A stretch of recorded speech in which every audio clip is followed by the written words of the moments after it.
CNBC आवाज Motilal Oswal studios में आपका स्वागत है। नमस्कार, मैं हूं आपके साथ आशीष चतुर्वेदी और आप देख रहे हैं खिलाड़ी नंबर 1। क्या सही समय पर शो की शुरुआत हुई है।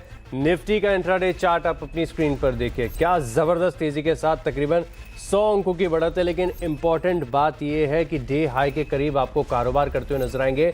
चाहे आप निफ्टी को देखें, निफ्टी बैंक गेंस यहां पर फिलहाल के लिए एक्सटेंड हो गए हैं। हालांकि मेरी नजरें टिकी हुई हैं सिर्फ और सिर्फ अभी फिलहाल के लिए निफ्टी पर 24,097 का स्तर फिलहाल के लिए है और 24,097 का डे हाई है।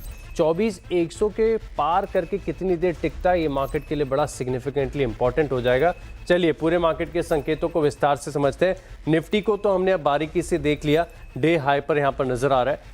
निफ्टी बैंक को भी देखें तो सिमिलर चार्ट का स्ट्रक्चर है, जहां पर आप देख सकते हैं बढ़त है तकरीबन आधे प्रतिशत की। निफ्टी बैंक का 265 अंक ऊपर। लेकिन इंपॉर्टेंट है हमारे लिए स्मॉल कैप्स और मिड कैप की यहाँ पर कैसे पार्टिसिपेशन देखने को, मतलब सिमिलर चार्ट का स्ट्रक्चर, आधे प्रतिशत की तेजी, 300 अंकों से ज़्यादा का बड़ा मूव आपको मिड कैप्स में नजर आएगा। स्मॉल कैप्स भी आप देखें तो रेजिलियंस है, तकरीबन 107 अंकों की बढ़त यहाँ पर है। पूरे मार्केट की पिक्चर आपकी स्क्रीन पर। एडवांस और डिक्लाइन के आंकड़े बुल्स के फेवर में 1862 स्टॉक ऐसे हैं जहां पर आप देख सकते हैं कि खरीदारी के साथ कारोबार हो रहा है। गिरने वालों की संख्या केवल 1094। कंफर्टेबली पिछले एक हफ्ते से देखें तो मार्केट के ट्रेंड में बड़ा सुधार आपको नजर आएगा। अब सेक्टर स्पेसिफिक एक्शन देखा जाए, इंडिया विक्स कंफर्टेबल है, कोई दिक्कत की बात नहीं। 13.5 का स्तर है, ये तो हमने 20-21 के पार देखा था, वहां से लगातार गिरावट आ रही। कैपिटल मार्केट की थीम थोड़ी सी उतार चढ़ाव के साथ, क्योंकि अब आज खबरें निकल कर आ रही हैं कि देर शाम को एनएसई अपना DRHP फाइल कर सकता है और इसी के चलते ये स्टॉक्स थोड़े से नर्वस हैं। रियलिटी एज अ पैक गिरावट, क्योंकि मुंबई में बारिश की किल्लत। चलिए बाकी मेटल्स ऊपर है, FMCG ऊपर है, IT में लगातार तीसरा दिन खरीदारी का। ऑटो स्टॉक्स रुके हुए फिलहाल के लिए। कैपिटल गुड्स स्पेस में 1.25% की बढ़त है। एनर्जी बास्केट थोड़ी सी मिक्स है। PSU बैंक्स में खरीदारी, फाइनेंशियल्स ऊपर, निफ्टी बैंक का जिक्र हमने किया।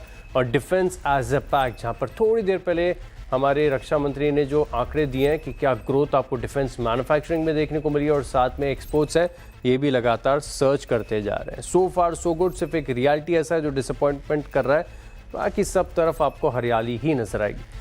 अब आपको दिखाता हूं कि निफ्टी की तस्वीर क्या कहती है। तो ICICI बैंक टॉप कंट्रीब्यूटर है, 18 अंकों का कंट्रीब्यूशन दे रहा है। IT स्टॉक्स में इन्फोसिस ऊपर, HDFC बैंक और हिंडाल्को यहां पर भी देखने को मिल रही है खरीदारी। वहीं बात करें गिरने वाले शेयरों की तो axis bank, Tata Motors, ONGC और NTPC बेचारे कुल मिलकर भी 20 अंकों का ही दबाव दे पा रहे हैं। निफ्टी बैंक आपकी स्क्रीन पर आएगा। ICICI, HDFC बैंक की आप देखें तो अकेले काफ़ी बढ़िया कंट्रीब्यूशन है। बाकी की आप देखें तो गिरने में सिर्फ AU स्मॉल फाइनेंस बैंक और एक्सिस बैंक, यहाँ पर ही आपको थोड़ा सा कट है। लेकिन हफ्ते की शुरुआत से लेकर अब तक आप देखें तो एक खेल बहुत ज़्यादा इंटरेस्टिंग होता जा रहा है। शो में करिए स्वागत wavstrategy.com के आशीष कयाल, पृथ्वी फिनमार्ट के हरीश जुजारे और LKP सिक्योरिटीज़ के रूपक डे हमारे साथ। आप तीनों का नमस्कार, शो में स्वागत है। बड़े आगे शो में इससे पहले पूरी ट्रांसपेरेंसी के साथ दर्शकों के सामने आप तीनों का रिपोर्ट कार्ड, जो मेहनत आप लोगों ने की है, स्टॉक्स आइडेंटिफाई किए हैं। परफॉर्मेंस के लिहाज से देखें तो आशीष कयाल जी के पोर्टफोलियो में तकरीबन आपको नजर आएगा कि 2-2.5% की तेज़ी यहाँ पर है। हरीश जुजारे मार्केट में आगे चल रहे हैं 2.9% के बढ़िया गेंस के साथ। और रूपक डे के पोर्टफोलियो में देखें तो तकरीबन 1% का पेन है, लेकिन अभी समय हमारे पास काफ़ी बचा हुआ है और स्टॉक्स में एक्शन भी बढ़िया ही है। चलिए शुरुआत कर लेते हैं। तो आशीष कयाल जी, पहले आपके पोर्टफोलियो को स्कैन करते हैं, देखते हैं कि आपने मार्केट में क्या क्या ट्रेडिंग की है, कौन से स्टॉक्स आपके पक्ष में गए हैं। रूट मोबाइल और रेलटेल, ये आर वाली स्टॉक्स आइडेंटिफाई किए क्या आपने? यहाँ पर दोनों में आपने प्रॉफिट बुकिंग कर ली, पोर्टफोलियो हो गया खाली। अब ऐसे में कौन से स्टॉक्स ऐड करेंगे आप? देखिए, जो मैं स्टॉक ऐड करना चाहूंगा वो है ICICI AMC। यहाँ पर एक अच्छा कंसोलिडेशन देखा गया है और यहाँ से एक ब्रेकआउट आ सकता है और ऊपर की ओर काफी अच्छा मूव देखा जा सकता है। तो ICICI प्रो AMC पे लॉन्ग पोजीशंस क्रिएट की जा सकती है। ऊपर में जो टारगेट है इस स्टॉक के अंदर देखे जा सकते हैं करीबन 3600 के। स्टॉप लॉस 3180 का लगाना होगा। स्टॉप लॉस कितना है? कितना बताया आपने? स्टॉप लॉस 3180 का और जो टारगेट ऊपर में निकल कर आ रहे हैं वो 3600 के। परफेक्ट है। ICICI AMC ये आउट परफॉर्मिंग स्टॉक रहा है, क्या IPO के बाद से गजब के गेन्स यहाँ पर देखने को मिले। ढूंढ के रखिएगा सर एक और स्टॉक आइडिया, तब तक मैं हरीश जी के पोर्टफोलियो को देखता हूँ और इसकी परफॉर्मेंस आप देखिए पोर्टफोलियो की बहुत ज़बरदस्त आपको देखने को मिली है। हरीश जुजारी जी का पोर्टफोलियो आपकी स्क्रीन पर आएगा। सेंट्रल कोल माइनिंग वाली जो कंपनी है, कोल इंडिया की सब्सिडरी, कल इस स्टॉक ने कमाल कर दिया। क्या स्टॉक पिकिंग देखने को मिली सर। 7-8% के बड़े गेंस इस स्टॉक में बन गए थे। मैं पूरे दिन इसका चार्ट देख रहा था। स्ट्राइड्स फार्मा यहाँ पर भी देखें तो प्रॉफिट बुकिंग कर ली। आपका भी पोर्टफोलियो खाली है, मुकाबले में आगे चल रहे हैं 2.9% के गेंस के साथ। लेकिन ये जो CMPDI एक कंपनी है आपने ऐड की, कल बढ़िया मूव था। क्या स्टॉक पिकिंग की है सर आपने। पहले तो कॉन्ग्रेचुलेशन। 8-7% की तेजी के साथ बंद हुआ, तो आपने कितना मुनाफा लिया इसमें। Good morning Ashish ji. बिल्कुल, अगर कल हमें स्टॉक बुकिंग तो बहुत अच्छा था, लेकिन जिस तरीके से वॉलेटिलिटी था स्टॉक में, उसके चलते जल्दी प्रॉफिट बुकिंग कर लिया था हमने। लेकिन जो भी व्यूअर्स इसको खरीदा हुआ है, मुझे लग रहा है कि उनको ऑलरेडी अच्छा प्रॉफिट बनते हुए नजर आ सकता है। और दूसरा चीज़ है कि स्टॉक जो है अभी भी सेटअप पॉजिटिव है, तो मुझे लग रहा है कि जल्दी इसका जो ऑल टाइम हाई था 263 के आसपास वो क्रॉस कर जाएगा, और मुझे लग रहा है कि और अच्छा अप मूव देखने को मिल सकता है। तो एटलीस्ट जिसने बाय किया है यहाँ पे पार्शियल प्रॉफिट बुकिंग करे और ट्रैलिंग स्टॉप लॉस मेंटेन करे 254 का। मुझे लग रहा है कि जब तक 254 के ऊपर एक पॉजिटिव सेटअप बना रहेगा। परफेक्ट है। अब आज के लिए कौन सा स्टॉक आइडेंटिफाई किया सर आपने। आशीष जी, मेरा स्टॉक रहेगा आज के लिए एटर्नल में। अगर देखा तो एटर्नल में बहुत दिनों के बाद एक कंसोलिडेशन का ब्रेकआउट दिया है, तो करंटली प्राइस 259.70 चल रहा है, तो करंट भाव पे बाय करने की राय रहेगी। और टारगेट्स मुझे लग रहा है कि शॉर्ट टर्म की नजर से 275 तक का आपको देखने मिल सकता है। स्टॉप लॉस मेंटेन करना चाहिए 250 का। इटर्नल बड़े दिनों के बाद ये स्टॉक की चर्चा हो रही है। 260 रुपये के करीब का भाव, 2.5% ऊपर, 250 का लगाइए स्टॉप लॉस।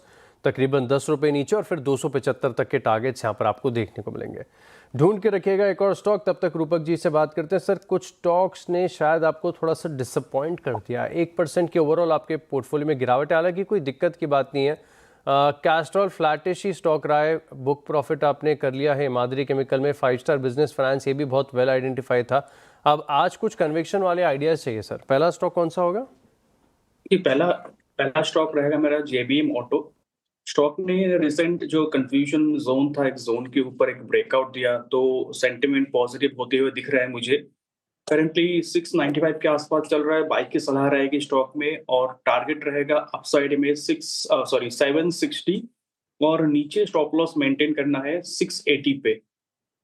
680 के स्टॉप लॉस के साथ, यानी 16 रुपये नीचे करिए खरीदारी। JBM auto out performing stock रहा है। क्या गजब के गेंस यहाँ पर बने, और अभी भी 1.5-2% की तेजी है। 760 रुपये तक की क्षमता है, रखिएगा स्टॉक रडार पर। अच्छा, क्योंकि हमारे जो तीनों मार्केट एक्सपर्ट्स हैं, इनके पास पोर्टफोलियो में जगह है एक एक स्टॉक और जोड़ने के लिए। तो रूपक जी, दूसरा आइडिया आप पहले बताइए। दूसरा आइडिया मुझे क्रॉम्पटन ग्रीव्स अच्छा लग रहा है मुझे। तो यहाँ पे बाई की सलाह रहेगी, क्योंकि आज ये 20 EMA को रिक्लेम किया। मोमेंटम अच्छा है स्टॉक के अराउंड, तो 271-70 के आसपास चल रहा है। बाई की सलाह रहेगी फॉर टारगेट ऑफ 300, और नीचे स्टॉप लॉस डालूंगा मैं 264 के नीचे।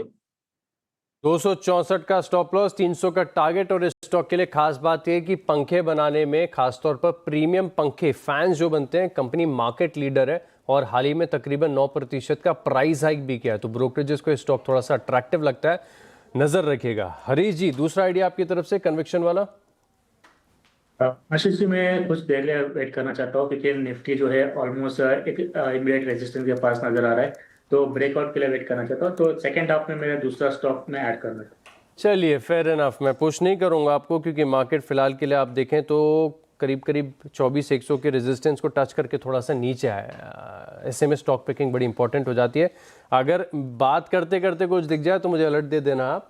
वहीं आशीष ख्याल जी, क्या विचार है सर आपका। स्टॉक आइडेंटिफाई किया आपने। नहीं, मैं भी वेट करूंगा। बाय ऑन डिप्स की रणनीति बेटर है। यहाँ से अगर डिप मिलती है नीचे और मोमेंटम बनता है कोई स्टॉक में, तो सेकंड हाफ में देना चाहूंगा। परफेक्ट है। सेकेंड हाफ में देखेंगे कि कोई स्टॉक बढ़िया निकलता है कि नहीं निकलता है। तो अभी फिलहाल के लिए हमारे जो तीनों मार्केट एक्सपर्ट्स हैं, इनकी पोर्टफोलियो की तैयारी पूरी हो चुकी है। अब एक काम करते हैं, बहुत छोटे से ब्रेक के लिए रुक रहे हैं, और ब्रेक के बाद हम देखेंगे कि ट्रेंड, आज बड़े दिनों के बाद एक बड़ा ट्रेंड यहाँ पर देखने को मिला है। 4-5% के गेंस है। क्या खास कारण है, जानेंगे बस छोटे से ब्रेक के बाद।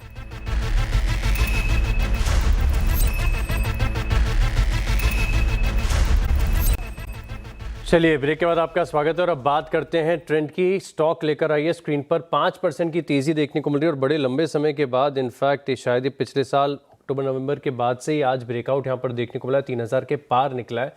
बढ़िया तेजी है, क्या खास कारण है, कौन बुलिश हुआ है और स्टॉक में क्या चल रहा है? पूरी रिपोर्ट है नुपुर जैन कुनिया के पास। नुपुर बताएं। बिल्कुल आशीष, काफ़ी दिनों के बाद अच्छा खासा मोमेंटम देखने को मिला है। इनफैक्ट पिछले 5 दिनों की बात करें तो स्टॉक ऑलरेडी 10% ऊपर है और पिछले 3 महीने में देखेंगे तो ऑलमोस्ट 25% तक का यहाँ पर अपटिक देखने को मिला है। हालांकि 52 वीक हाई से तो स्टॉक अभी भी 28% नीचे। बोनस का एडजस्टमेंट हुआ था इस महीने के शुरुआत में, डिविडेंड का भी एडजस्टमेंट हुआ था, उसके बावजूद 3000 के पास स्टॉक जाते हुए नजर आ रहा है। FY26 के नंबर्स काफ़ी स्ट्रॉन्ग आए थे और उसके बाद ही अच्छी खासी रैली देखने को मिली है। रेवेन्यू में 19% की बढ़ती, मुनाफा देखे तो 24% की स्ट्रॉन्ग ग्रोथ वहां पर भी आती हुई नजर आई। FY26 में स्टोर एक्सपेंशन देखने को मिला, 1286 के आसपास स्टोर्स दिखेंगे, 321 सिटीज में अब पहुंच चुका है। 17.7 मिलियन प्लस स्क्वायर फीट का रिटेल एरिया और देखे तो ऑलमोस्ट 290 नए स्टोर कंपनी ने FY26 में खोले भी है। इमर्जिंग कैटेगरी जो है स्टॉक के लिए काफ़ी पॉजिटिव हो सकती है आगे चल के, ये ब्रोकरेज हाउस का भी मानना है। और एनुअल रिपोर्ट निकाल के देख लीजिए आप ट्रेंड की, वहाँ पर भी मैनेजमेंट इसी कैटेगरी को लेके काफ़ी पॉजिटिव है। अब 20% का कंट्रीब्यूशन इससे आता है, हो सकता है आगे चल के जो हाई मार्जिन बिजनेस है वो और भी बढ़ता हुआ आपको दिखे। वेस्ट साइड की बात करें तो 300 स्टोर है, फोकस है प्रीमियम लाइफस्टाइल पर, ऑनलाइन ग्रोथ देखने को मिल रही है, 25% की ग्रोथ ऑनलाइन यहाँ पर देखने को मिली थी। जूडियो देखे तो 963 स्टोर्स ऑलरेडी हो चुके हैं। FY26 में 212 स्टोर्स कंपनी ने नेट खोले थे। फोकस पूरा का पूरा टियर 2 टियर 3 सिटीज पर बना हुआ, 80+ ओपनिंग्स यहाँ पर देखने को मिली है। एक और इंटरेस्टिंग इसका जो सेगमेंट है स्टार बाजार का, वहाँ पे 73% रेवेन्यू अब ओन ब्रांड से आने लगा और यहाँ पर भी एक अच्छी खासी ग्रोथ देखने को मिल रही है। सिटी की सुबह रिपोर्ट आई थी, हालांकि आप सेल रेटिंग देखेंगे तो आपको लगेगा कि नेगेटिव रिपोर्ट है, ये नेगेटिव रिपोर्ट नहीं है। सेल की जो रेटिंग है वो कब से है, सिटी की काफ़ी पुरानी रेटिंग है, यहाँ पे कोई अपडेट तो नहीं हुआ है, लेकिन जो कॉमेंट्री सिटी ने लिखी है वो काफ़ी पॉजिटिव। उनका कहना है कि डिमांड काफ़ी स्ट्रॉन्ग है, कोई इम्पैक्ट देखने को नहीं मिल रहा है और जो रॉ मटेरियल के प्राइसेस है उसका भी ईजिली कंपनी पास ऑन कर सकती है।